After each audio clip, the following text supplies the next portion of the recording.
As estações de transição, como a primavera e o outono, né, sempre me deixam pensativos um pouco sobre o papel das plantas dentro do ciclo hidrológico, já que elas estão bastante ativas. No outono, algumas espécies perdem as folhas ou entram em estado de leve dormência.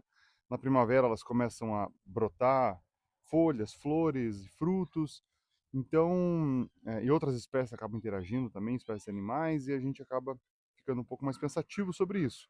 E às vezes pode não parecer muito óbvio ou não fica tão evidente de que as plantas elas têm um papel muito, muito importante dentro do ciclo hidrológico. Quando a gente fala em hidrologia, a gente pensa só em chuva, vazão, às vezes, imediatamente, assim, ou outros fenômenos onde nós vemos a água. Mas as plantas têm um papel bastante importante. E eu vou aproveitar esse momento aqui de limpeza do jardim para comentar um pouco sobre o papel das plantas no ciclo hidrológico. Então, vou conversar um pouco sobre isso agora.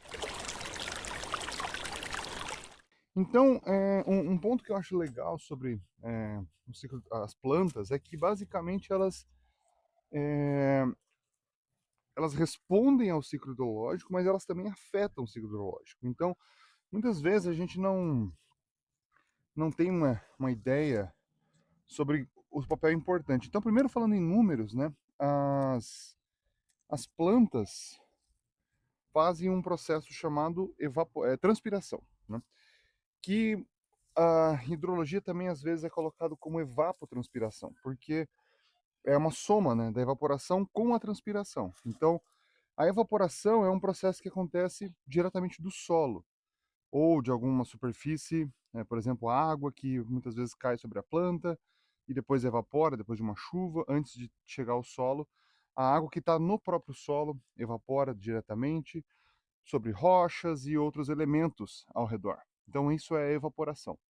A transpiração, por outro lado, ela é um fenômeno puramente biológico. Então, ela acontece devido à planta usar a água que está no solo, através das suas raízes, e com isso, levar a água ao longo do seu organismo até a superfície. E aí ela abre os estômatos, né, que são são elementos na superfície da folha que ela abre para poder trocar gases. Então, ela manda oxigênio para a atmosfera e recebe CO2. E aí, nesse processo, quando ela faz isso para poder como parte do seu processo de fotossíntese, a água sai junto por esses poros na forma gasosa.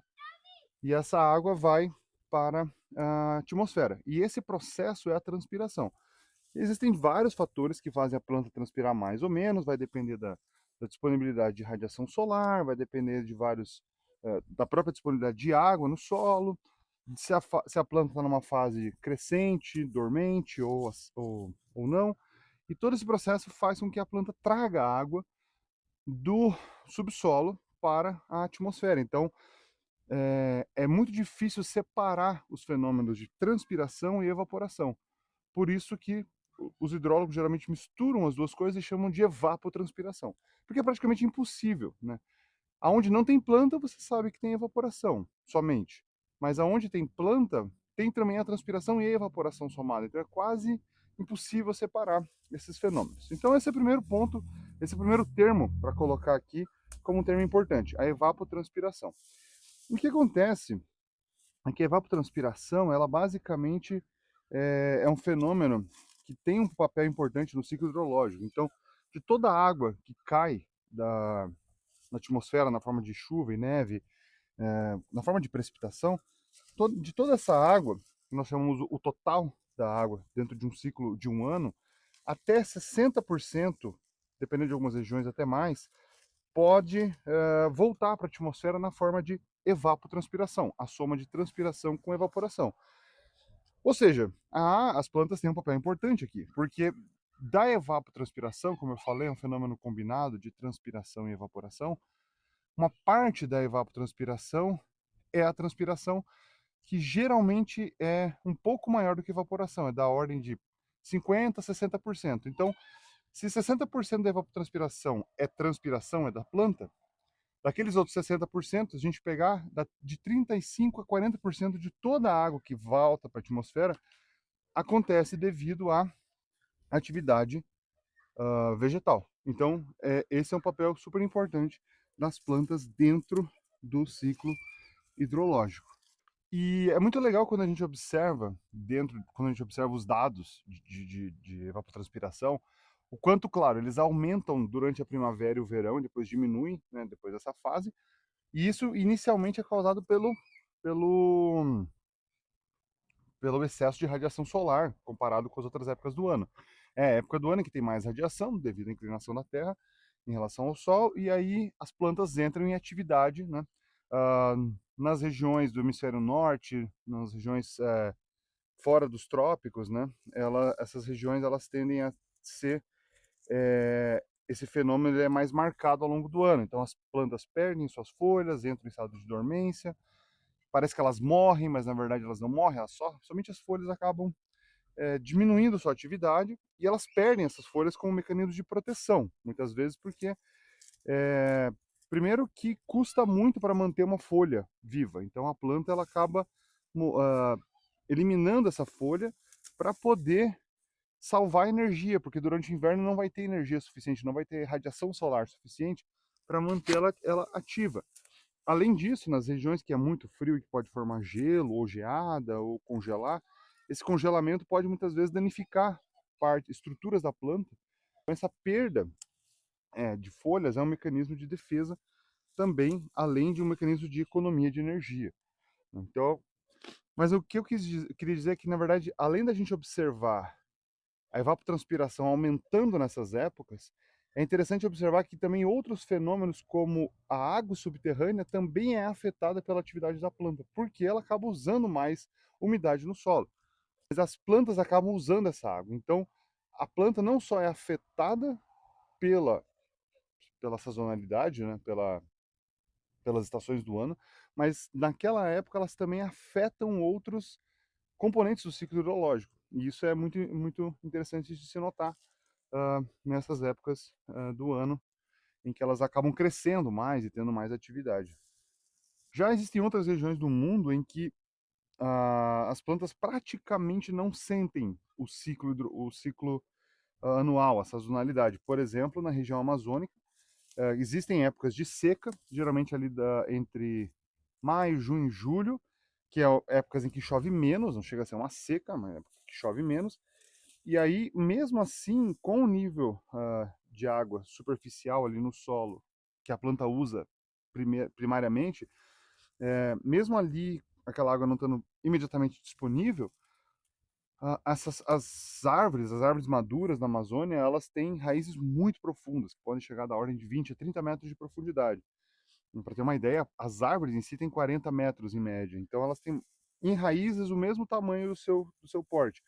E elas acabam conseguindo absorver água de regiões muito profundas que não são necessariamente vindas diretamente da chuva imediata, às vezes de chuva de meses atrás, que ainda está descendo e chegando ao subsolo. Isso tem um papel fundamental, porque em alguns locais as plantas elas são responsáveis justamente por manter parte da chuva. Então, dentro da Amazônia,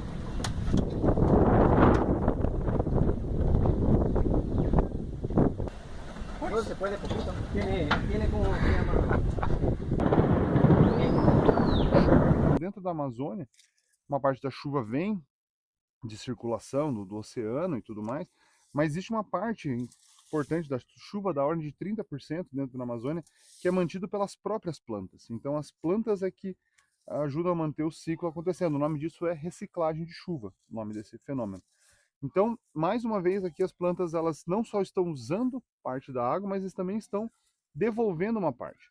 E todo mundo já deve ter ouvido falar dos rios voadores, né? Que é um termo mais popular, mas para explicar um fenômeno que é quando a atmosfera, a, as plantas na Amazônia, elas evaporam tanta água, algumas plantas conseguem evaporar 500 litros de água por dia. Essa água ela forma uma quantidade imensa de umidade que pode voltar a chover na própria Amazônia, mas uma parte é transportada pelos ventos para o sul do Brasil e sudeste do Brasil e centro-oeste. Naturalmente, esse ciclo se perderia, mas existe uma barreira ali causada pela Cordilheira dos Andes que bloqueia e força essa água a descer para o sul. E aí toda a, todo os, A agricultura no centro-oeste, no sudeste, no sul do Brasil, basicamente é mantida em parte por essa água que evaporou na atmosfera e se conduziu diretamente para o sul e sudeste do Brasil. Então, uma parte da chuva em outras regiões do Brasil também é mantido pela transpiração que aconteceu nas árvores da Amazônia. Por isso que o desmatamento tem impactos importantes não só na Amazônia, mas em outras regiões do próprio país, porque vai acabar diminuindo essa quantidade de água que é essa transpiração que elas produzem. Tudo isso só para falar sobre a importância das plantas dentro do ciclo hidrológico. Elas usam a água, mas elas também provêm a água para outras regiões, dependendo de como que essa circulação atmosférica acontece, né? E, de novo, é sempre nessas épocas de estação de transição que isso acaba chamando a minha atenção e eu gosto de falar, porque é quando a gente vê a atividade das plantas acontecendo. Por exemplo, esse pequeno mato, esse pequeno arbusto aqui, essas folhas mais secas morreram no último inverno, as, e as outras folhas brotaram da mesma planta, né? Então, ela perdeu essas folhas, porque não valia a pena manter essas folhas durante o inverno, além de ser muitas vezes arriscado, porque a planta pode congelar e aí ia ter as suas funções afetadas. Ela entra no estado de dormência e depois, na primavera, ela começa a brotar outras folhas da mesma planta, da raiz dela, para continuar o seu ciclo. Existem plantas que são de ciclo curto, por exemplo, o milho, né? O milho, a soja, que são plantas que também foram, de certa maneira, modificadas pela atividade humana, mas elas têm um ciclo curto, elas crescem rapidamente, geram os frutos, no caso do milho, as espigas, a soja, os grãos, feijão, assim por diante, gera o fruto, que aquilo ali deveria ser usado pela planta para se reproduzir, né? Depois formar sementes, e logo depois ela morre. Então é muito comum você ver um campo de soja, por exemplo, você vai ver ele brotar no início da safra, vai ficar tudo verdinho, vai crescer rapidamente, vai ficar um tempo verde, porque é o tempo em que a planta está usando as suas folhas para fazer a fotossíntese, usar a energia do sol para aumentar o tamanho dos grãos. Os grãos também utilizam água, e essa água, porque dentro do grão tem uma parte considerável é água, e assim que a planta atinge o seu estado de maturidade, ela entra no estado de senescência, que é envelhecimento, basicamente, e ela começa a decair.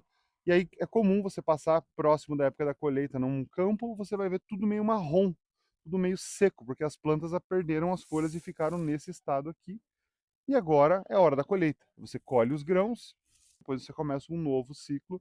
Então, por exemplo, o fenômeno da geada, que às vezes afeta algumas plantações, por exemplo, no sul, sudeste do Brasil. Às vezes acontece chegar no centro-oeste, mas é mais raro. Acontece, a geada é um fenômeno que acontece quando está muito frio e aí o céu está aberto e aí acaba acontecendo de congelar a água que está na superfície da planta muito rapidamente durante a noite. E aí o que acontece? Se forma aquela camadinha de gelo, que quem já teve a oportunidade de ver já viu fica branquinho. Aquilo ali pode, às vezes, não ter um impacto imediato na planta, dependendo da espécie ou da intensidade da geada, mas às vezes pode matar a folha da planta, queimar, e aí afetar os processos fisiológicos da planta. Se afetar somente as folhas, a planta eventualmente pode acabar se recuperando, mas isso vai acabar acarretando algum tipo de perda de produtividade e tal, porque a planta precisa da folha para gerar bastante, é, para que os frutos cresçam e tudo mais. Mas algumas espécies são muito sensíveis a geadas e a planta toda pode morrer, como acontece com os pés de café. Esse exemplo da geada e outros fenômenos mostra como a planta, claro, pode parecer óbvio, mas a gente pode esquecer quanto ela está relacionada com a água, tanto de fora, quanto a água que está no solo, quanto a água que está dentro dela. Então isso está de novo a maneira de como as plantas estão interagindo com o ciclo hidrológico, né? Então eu estou fazendo esse vídeo mais para contar um pouco sobre isso, porque na verdade existem inúmeras maneiras a gente observar a atividade das plantas dentro do ciclo hidrológico e como elas impactam e são impactadas por isso. Existe uma questão interessante aqui, né? Eu estou limpando o jardim Mas porque jardim geralmente tem aquela ideia de que a gente quer manter com uma aparência legal, mas, por exemplo, essa planta aqui, ela se beneficiaria da morte da própria planta, das folhas que secaram, né? Eh, isso serviria como adubo e tal. A gente acaba tendo que adubar depois as plantas artificialmente ou com algum outro suplemento. Mas é claro que a morte da própria planta também é um benefício para ela, porque quando a gente mantém o solo não exposto, né, e com as folhas, com as folhagens que caem, depois da chuva, a água da planta acaba demorando mais para infiltrar no solo. Uma parte acaba evaporando, que ficou ali, mas uma parte acaba infiltrando no solo lentamente. Então, e uma parte que ficou por baixo, a folha serve como uma proteção para que aquela água não evapore imediatamente e aquela umidade vai ser usada pela planta depois. Então, na natureza, as plantas elas se beneficiam das suas próprias folhas que caem justamente por manter uma parte dessa umidade, além dos nutrientes causados pela decomposição da própria folha. Então, existe aí mais uma parte que tem a ver com o ciclo hidrológico dentro do ciclo de vida da própria planta. Além disso, tem a questão estrutural das plantas, né? Eh, as raízes das plantas, elas também ajudam a manter o solo. Elas não só ajudam com que a água infiltre melhor no solo, porque as raízes das plantas formam um caminho preferencial muitas vezes, e ajudam a manter a, o lençol freático, mas também ajudam a manter o solo estável. Então, por exemplo, quando vemos notícias de encostas que deslizam e tudo mais, geralmente está associado ao desmatamento, à remoção de plantas, e não necessariamente árvores, plantas menores também têm capacidade de ter muitas raízes que ajudam a manter o solo estável, né? Então, a planta viva nos lugares certos também é importante, também tem impacto estrutural no solo, né?